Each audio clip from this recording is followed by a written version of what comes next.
গতকাল রাস্তায় হাঁটার সময় একটা ছোট্ট প্রাণকে খুঁজে পেয়েছি, যেটা নিয়ে পুরো ইনসিডেন্টটা তোমাদের সামনে তুলে ধরবো। চলো দেখাই কাকে খুঁজে পেয়েছি। গতকাল সকালে হাঁটার সময় আমি একটা ঝোপে দেখতে পাই যে একটু নড়াচড়া করছে। কাছে গিয়ে দেখতে পাই যে এই ছোট্ট বিড়াল ছানাটি সারা শরীরে ভেজা, কাঁপছে একদম।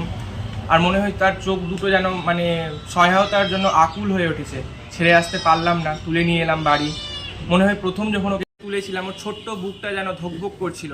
সারা গা শীতল, একদম ঠান্ডা কনকনে, সারা শরীরে লোমগুলো ভেজা ছিল। ছেড়ে আসতে পারলাম না ওকে, তুলে নিয়ে আসলাম বাড়ি। তাকে আস্তে করে দুধ খাওয়ানোর পরে মনে হলো সে একটু ঘুমোলো।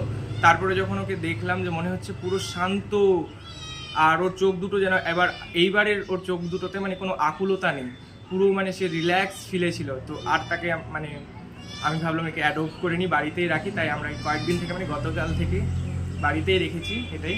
তো বলিও এর নাম সাজেস্ট করিও, কি নাম রাখবো এর। আর খুবই ছোট্ট, খুবই ভালো।